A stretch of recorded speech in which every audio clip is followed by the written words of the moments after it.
संभाजीनगरमध्ये एका सभेतून भाजपचे कार्यकर्ते, होय यांना भाजपचेच कार्यकर्ते म्हणावे लागेल, कालीचरण यांनी जरांगेंवर अप्रत्यक्षपणे टीका केली. ते म्हणतायत की आरक्षणाचा मुद्दा घेऊन मुंबईला लाखो लोकांचा मोर्चा घेऊन गेला आणि जात असताना त्यांचा नेता मुसलमानाच्या थडग्यावर गेला आणि तिथे चादर चढवला. काही नाही, आरक्षण बिरक्षण काही नाही, तर हिंदुत्व तोडायसाठी हा निघालेला हा राक्षस आहे, राक्षस, असे वादग्रस्त टीका कालीचरण यांनी जरांगेंवर केली आहे. बघा ते काय म्हणतायत व्हिडिओ. अशी हवा, लाखो लोक मुंबईत. मला टेन्शन कायचं माहित आहे का, हे जवतीन कुठीन जातीन कुठी, कोणाला कशाची बोळख्याला केसाची असते की. तसं मला टेन्शन यायचं की याईना आता जाव कुठं, येणार सारे येईलच आहे. मग घुसला त्याचा नेता थळग्यावर चादर चढवायला. म्हटलं अरे चादळला निघाला रे हा. काही नाही, काही जाती फातीचे आरक्षण फरक्षणाच्या गोष्टी नाही, हिंदुत्व तोड्यासाठी निघालेले राक्षस आहेत, राक्षस. आता हे स्वतः कालीचरण महाराज म्हणून संबोधून घेणारी व्यक्ती आहे तरी कोण ते पाहूयात. मूळचे अकोल्याचे शिवाजीनगरमध्ये राहणारे यांचे वडील मेडिकल स्टोअर चालवतात. त्यांचं खरं नाव कालीचरण नसून अभिजित धनंजय सराग असे आहे. अभिजित सराग हे स्वतःला कालीचरण म्हणून संबोधून घेतात. त्यामागील कारण ते देतात की लहानपणी त्यांचा अपघात झाला होता. त्यातून बाहेर पडून नीट होण्यासाठी त्यांनी कालीची पूजा अर्चा केली होती. त्यातून ते बरेही झाले, तारले गेले, म्हणून ते स्वतःला कालीचरण नावाचे बिरूड उपाधी लावून घेतात. 8वी पास शिक्षणात हुशार नसलेला मुलगा शाळेतून सतत तक्रारी यायच्या, हा दादागिरी करतोय. ह्या दादागिरीच्या तक्रारी घरी येत असल्या कारणाने अभिजितला त्यांच्या घरच्यांनी मावशीकडे इंदोरकडे पाठवण्यात आले.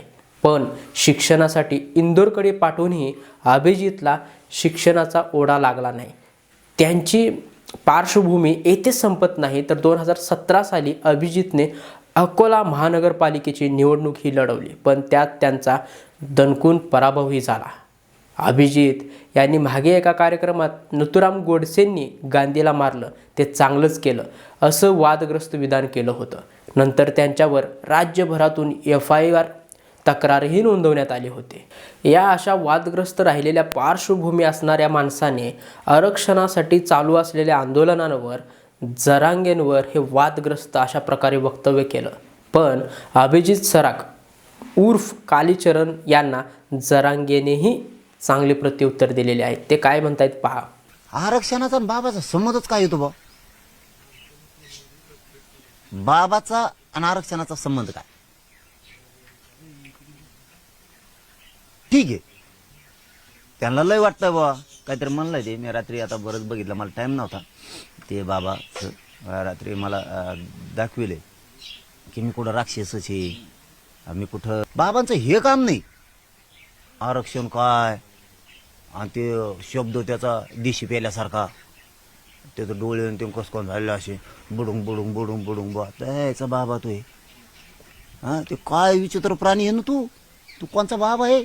तू बोलला तो आरक्षणाचा विषय काय? मग आपल्या आई बहिणीवर हल्ला झाला तेव्हा कुठे गेलता बाबा? तेव्हा ती हिंदू माय नव्हती का? मग आपल्या अंतरवालीची ती माय नव्हती हिंदूची? तेव्हा कुठे गेलता? माझ्या पोरांनी फाशी घेतली तेव्हा कुठे गेलता तू? हिंदू नाहीत कधी फाशी घेणारे पोर आत्महत्या केलेले मराठा आरक्षणासाठी?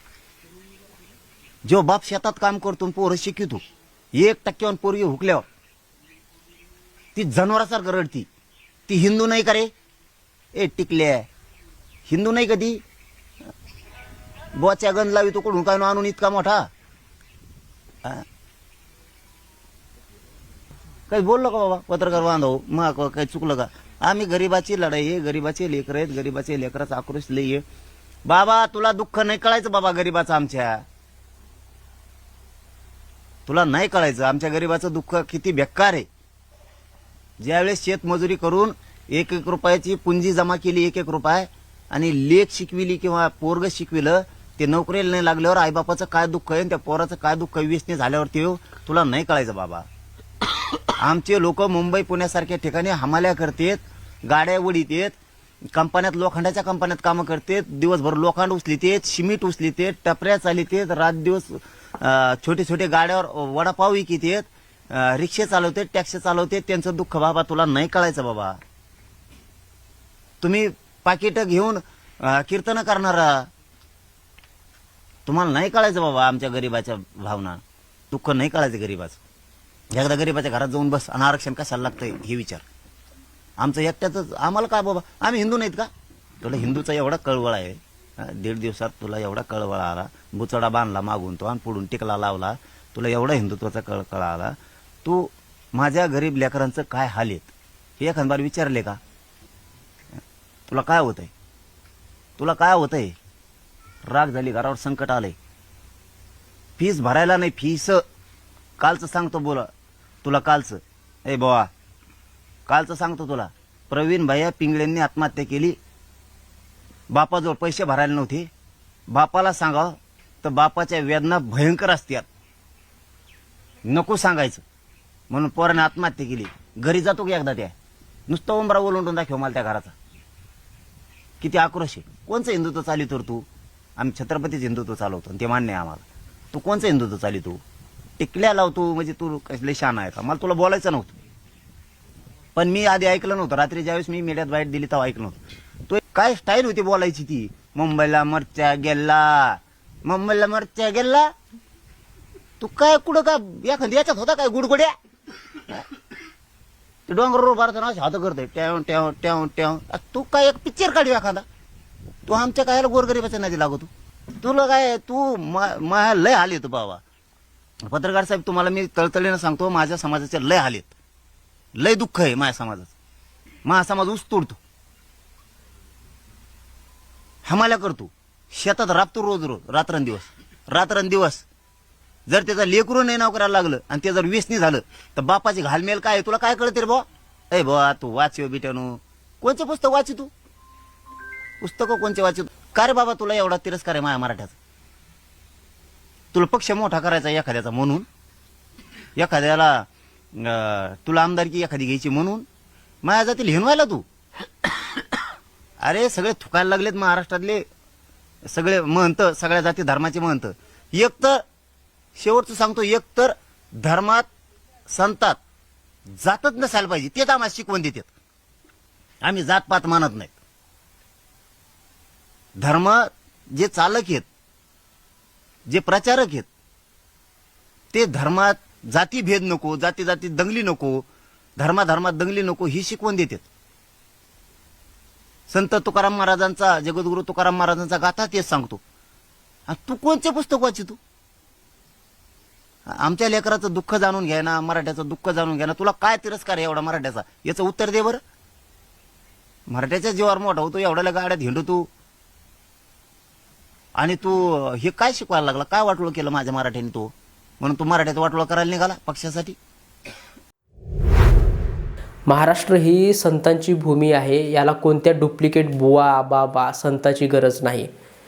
डोक्यावरचे केस वाढवून, दाढी मिशा वाढवून, हातापायात गळ्यात माळा अडकवून आणि भगवे वस्त्र, लाल वस्त्र परिधान करून कोणीही संत होत नसतं, किंवा अशा प्रकारे दिखाव्याचे वेशभूषा परिधान करून संतत्वाला प्राप्त होत नसते ती व्यक्ती. एका पक्षाचे प्रवक्ते असल्यासारखे बोलतात. यांना संत कसे म्हणावे? कारण संत हे नेहमीच जातीच्या, धर्माच्या पलीकडे जाऊन मनुष्य जातीच्या एकतेचे संदेश देत असतात, समानतेचे संदेश देत असतात. म्हणून खरे संत कोण, खोटे संत कोण ते वेळीच ओळखा. आणि आपला राज्य हे संतांची भूमी आहे. मराठवाड्यात आता धार्मिक ध्रुवीकरण झाल्यामुळे याचा फटका निवडणुकीवर कसा होऊ शकतो आणि याचा फटका महायुतीला कसा बसू शकतो आणि तो फटका होऊ शकतो की नाही, या सर्व प्रकरणाबद्दल तुम्हाला काय वाटते याबद्दल अवश्य आपली प्रतिक्रिया द्या, अवश्य कमेंट करा. धन्यवाद. मी सुशांत गवळी.